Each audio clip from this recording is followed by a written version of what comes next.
That's me. How come you go so many places? Because my father took us every single weekend, every single vacation we went somewhere, and he documented everything. And we just spent the days walking around. Look at that goat eating my dress. I wasn't so bad looking, was I? Oh, naked. Don't look, Andrew. Andrew, don't look. Look at how tiny I was, huh? You are cute, baby. Thank you. Uh-oh, this is Rockaway Playland. This is 1959. How many girls were there? I don't know. I think there were about 7 or 8 of us. Looked like more. Did you win? I came in second. I was runner-up, Little Miss Rockaway. There I am. And that's my mother walking across the stage behind me. My memories are so vibrant from my childhood and from all the good things.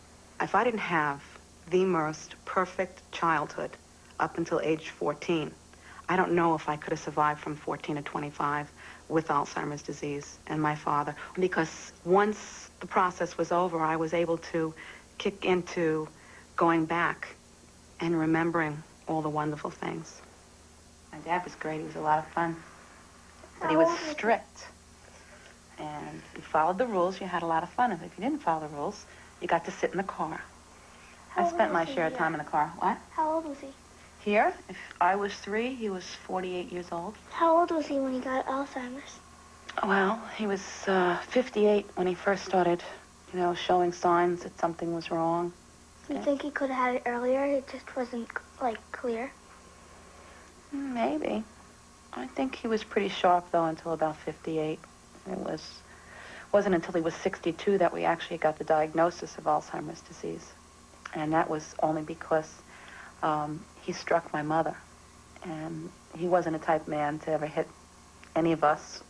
Alzheimer's is a disease that affects your mind, and when you get older, you forget things, and it'll cause you, after a while, you will die.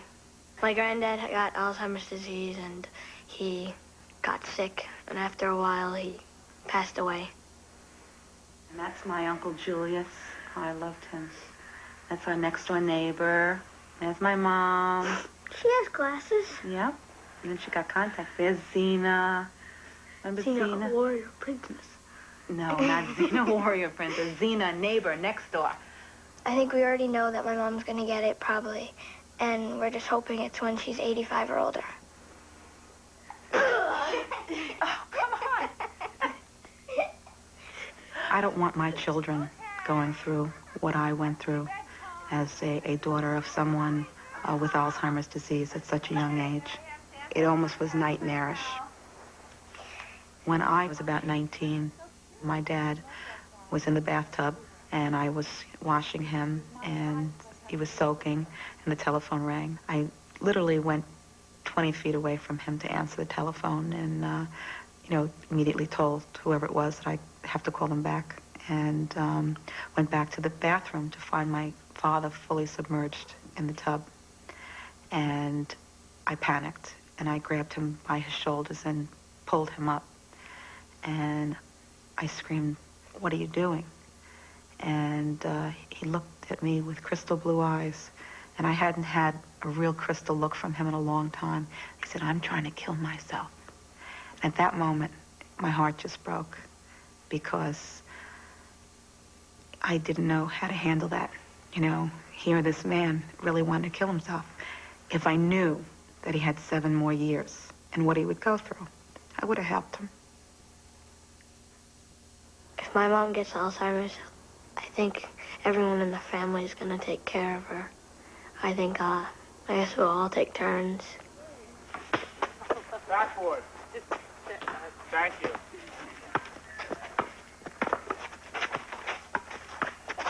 Nice move, Andrew. Good move.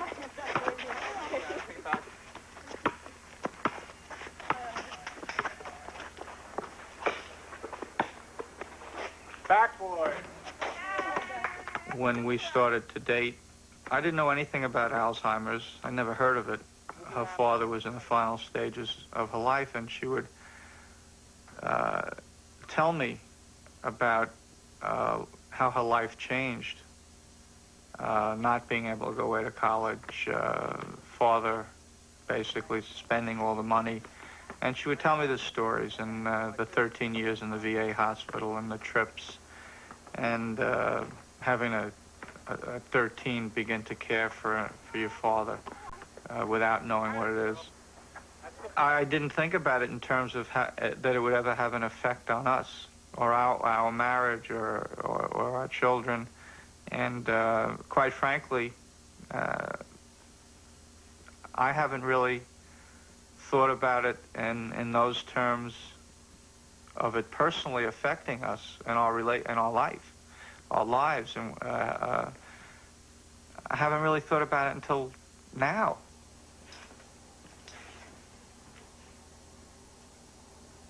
Well, that looks perfect. So everything checks out, so... Any questions, Janet? Well, I've really been thinking about genetic testing. You know my background with Alzheimer's disease and how I feel that there's a possibility it could run in my family. And I've been reading a lot and doing a lot of research on what's available. And I've recently come across a doctor in New York, working out of New York Hospital, that is working on a research protocol. And I believe for me to become part of that protocol, I would need your support. I'm an internist, and I've been taking care of Janet now since about 1988. You're obviously not going there to simply say, here's my arm, take some blood, No. and send me back a result. I mean, I need you. I sort of, that's exactly right. I think we have to have a coordinated plan here. When Janet asked me whether I would participate in testing her for Alzheimer's disease, I had lots of things going through my mind. One was my own lack of knowledge and information on the field. Secondly were concerns regarding the implications of the results. And no matter how strong somebody thinks they are, when presented with information which might be devastating information, one has to be comfortable that the individual can deal with it. How do I feel about knowing this? You know, once again, I've always assumed that I'm going to get Alzheimer's disease. I think that it's my legacy, and I want to be well prepared. I want to know what I want to do. I don't want to have the same situation that I grew up with. How about your family? How about Steve, and the kids? Well, I think Steve's heard it for a very long time and is very well aware that this is something I've wanted for a long time. As far as my children, I would have to think about that. I think that they're very level-headed kids. I think that I don't want them to worry. One time last year, actually two times, I picked up Andrew a little later than I was supposed to at school. I forgot that on Fridays they get out at 2:10. And he turned to me and he said, "Do you have Alzheimer's disease?" And to which you retorted? And I said, "Not yet." All right, Janet, you're in good health. I have to do my homework, and what I'm going to do now is give Dr. Relkin a call and chat a little bit about what we talked about and move forward. Great seeing you again. Thanks. Okay. I'd like to get tested for the Alzheimer's gene, primarily because I'm someone who wants to know. My mom wants to know everything. I can't even get a secret from her unless I trade information. She's an information highway, and there's a toll to get on. You have to give her a secret to get a secret. She needs, if there's ever a problem in school or something, she's got to know, she's got to fix it, she's got to make everything right. The problem is that, my mom isn't so sure that she wants to accept that there is a problem. She kind of poo-poos it and says, oh, not to worry. It's part of him getting older, and he's getting a little forgetful. And Well, I think that, the first thing with older people is when such things like this happen is the scary word Alzheimer's does pop up. In 1988, I helped found the Long Island Alzheimer's Foundation with 4 other women who had either a parent or grandparent with Alzheimer's disease. I think that armed with the knowledge we'll give you today, you'll be a little more knowledgeable to go to Mom. There's an estimated 4 million Americans with Alzheimer's disease, with an estimated 4 million to 8 million additional caregivers affected by this disease also. They're talking about, in the next 20 to 30 years, that multiplying to almost 14 million. I want you to take action, and I want you to get him to the doctor and as quickly as possible. And from that moment forward, we will take care of the rest. What's the name of this game? Memory Madness. I don't know that. I've never played this game. You have, you just don't remember. Okay, well, let's begin. We'll see what happens. It's my turn, right? Okay. I don't believe anyone could have loved their father as much as I did, any more so, but it became something that I didn't want to do. It became something that made me angry. Things you find in the glove compartment. CDs. Cassettes. Flashlight. A gun. And that's Okay. true. Car registration. Wallet. I know that I don't want to wear diapers. I know that I don't want someone bathing me. I know that I don't want someone feeding me. And I don't want my family suffering. And when my quality of life is no longer the way I want it to be, I would like to end my life. And I've thought very long and hard about that.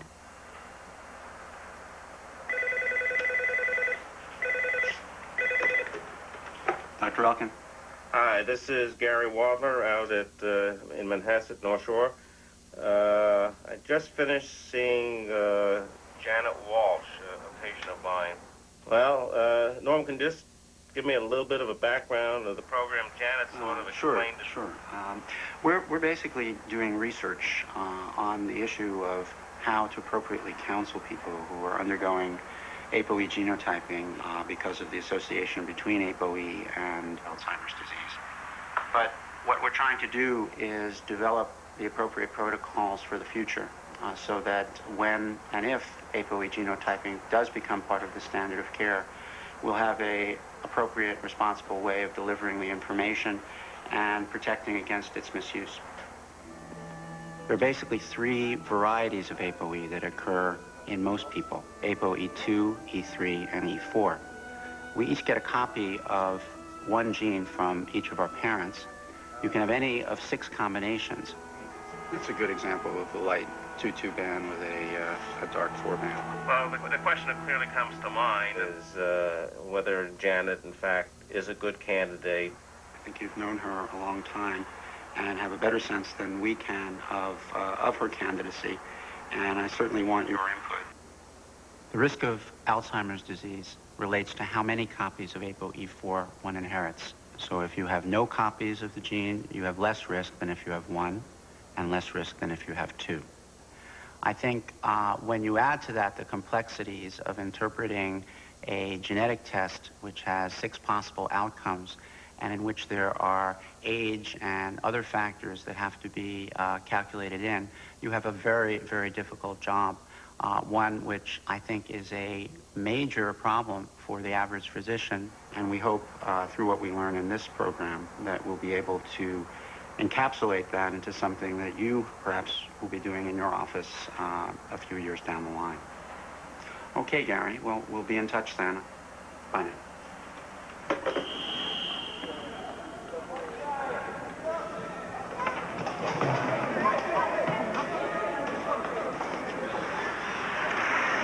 Come on, Andrew. Get up there.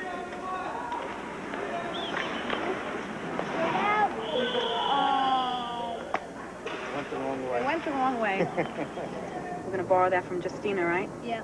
I'm in a very fulfilling period of my life. I love everything I'm doing.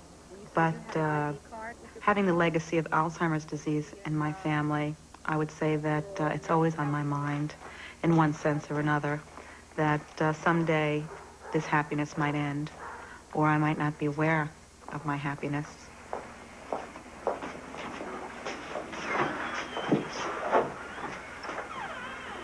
Come on, Pluto. If on the day that I receive my results from genetic testing, I am told that I have the worst scenario of a 4-4 APOE, that doesn't mean I have Alzheimer's disease. I mean, I still imagine if the onset is similar to my dad's, I still have 18 years. She told me everything about the test. She told me it's not that big of a deal. It's just something she wanted to take and help the research of Alzheimer's. If she finds anything out about a thing and it says that she will get it, I probably won't believe it. Says she won't get it, I'll believe it. I'm hoping for the best. I've convinced myself so much that I more than likely have the worst scenario of a 4-4 APOE, but I probably don't. What do I take this up to, Steve? You gotta, hold on a sec, you gotta take it to 96? Yeah, I'm filled with anticipation right now. I'm very excited. I almost feel like I'm going to the Oscars, and I'm one of the nominees. If someone were to put a gun to my head and say, "Okay, fine, you've got to say whether you have it or not," I don't know if I'd go with saying yes. I really don't know. But tomorrow, I might feel differently.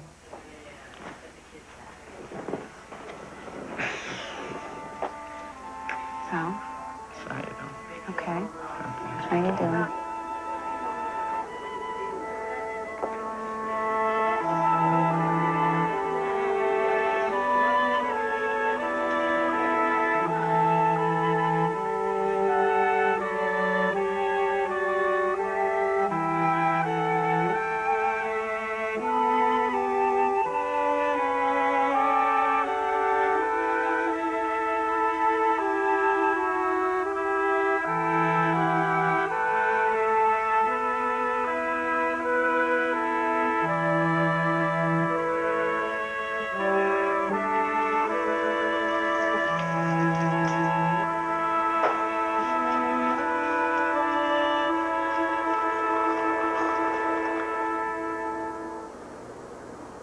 I got the worst results. I am APOE 4-4.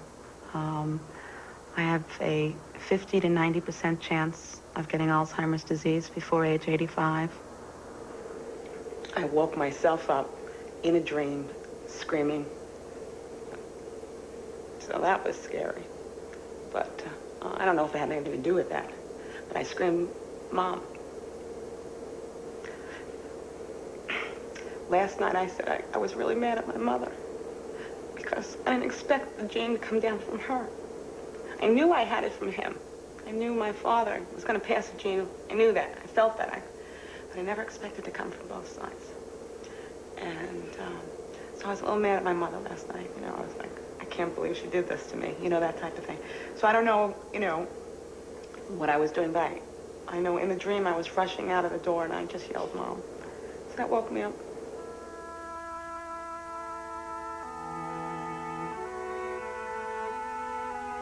Yesterday, when he gave me the results, at first I didn't quite hear what he said.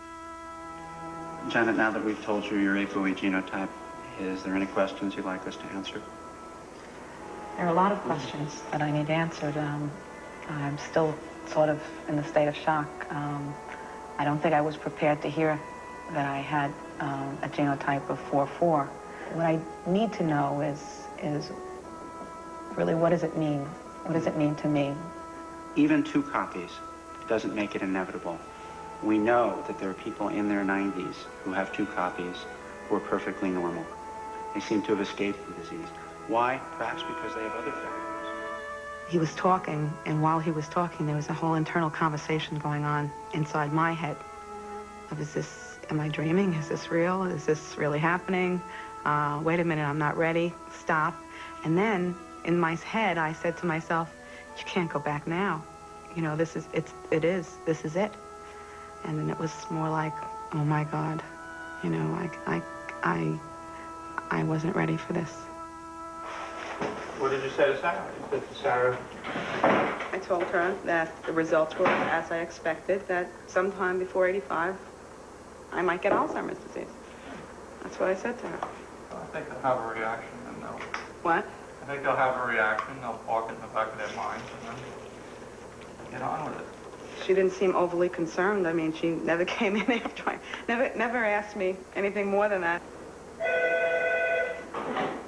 Hi, Dr. Wadler. I have APOE4, both genes, both. So I wasn't a happy camper yesterday. I know that Dr. Relkin told me that you wanted to hear from me, and you were there for me. But I just, I needed a day. Everyone had said it's just so rare, it's like 2%, and I never expected to be that special. How'd he react? Well, I think he expected to hear from me yesterday. So he sounded sad. And I would say that I think he was a little shocked too, because it is so rare. How do you feel this morning? I still have a bit of I'm still confused and kind of hangover, not from alcohol, from the day. And we'll sort it out over the next several weeks. Okay. We're going to do a lot of work in terms of educating ourselves even further than we are. A lot of contacts in the field. I'm going to find out who's doing the best work in it. And as I said yesterday, we're going to do everything we can, intellectually, financially, supportive, to find a cure for this thing before time's up. If time's ever up. Thank you. Thank you.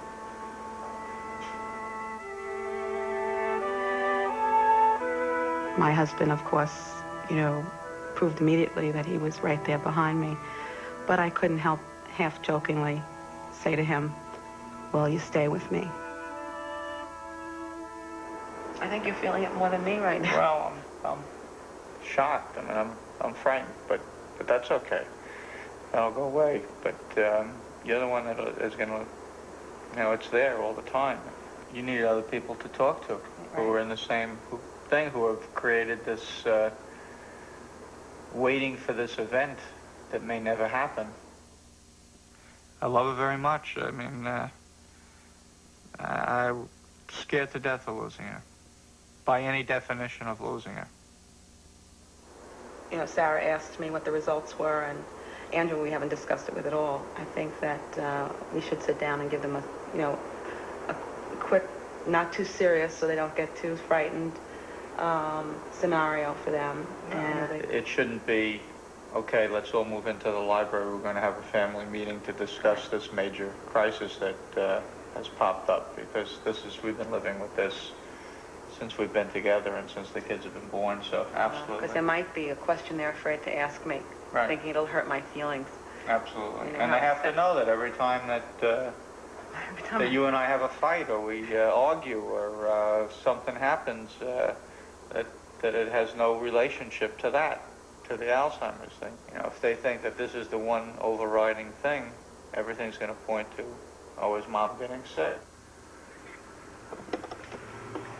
Andrew, where are the girls? Okay, are you hungry? Would you like something to eat? Okay. I can honestly say that I selfishly never looked down. I only looked up the family tree. My kids just never came into the picture for me. And it wasn't until yesterday when Dr. Relkin gave me the results of the genetic testing and also explained to me that because I was 4-4, I definitely passed a 4 to each of my children. That was probably the most heartbreaking of all the news. Yesterday, I called her up and I asked her, and she was like, I had a friend with me, so she was like, we'll talk about it a little bit later. And then I was like, I want to know now. And she said that it's something that she already really knew, that she was going to get it under the age of 100, and that she wasn't worried about it. And she asked me if I was worried, and I was like, not really. No, I don't think she was afraid. I don't think she was surprised either. I think she knows that it's going to happen and that she's going to look it right in the eye. Good game. Good game. Here, wait. Put your hand here. We'll get this. No, I got it. You know, for me, the most frustrating thing is the level of uncertainty. Although, if you listen to what the doctors are saying and the researchers are saying, there's a lot less level of uncertainty now. I mean, we both come out of this, and maybe we're looking at it worst case again. But as much a good face as they wanted to put on it, it wasn't a very good pick. It wasn't a very, they couldn't pull it off. We came walking out of there. Yeah, nothing's changed. You're the same person today as you were yesterday. And if you were going to get it, you were going to get it whether or not you had this test. And you were going to get it whenever you were going to get it. Life was going to take its natural course. But after the results of the test and after listening to the explanations, you have a different feeling of a finality here almost. What I'm going to say now to people is that I've only begun to fight. I've got a lot of background. I know a lot. I've learned a lot more. And I think that in my now state of pre-Alzheimer's disease, I will be as much of an advocate as I can to make sure that everyone's eyes are opened.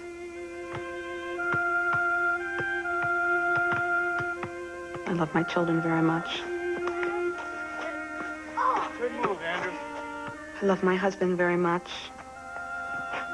And I very, very much want to be sharing our memories. I want to rock in that rocking chair right alongside him. I want to laugh about the stupid, silly things we fought about. And I want to watch our children get married and celebrate all the wonderful things that they're going to do in their lifetime. I'd like to have all those things. I'd like to know that I'm doing those things.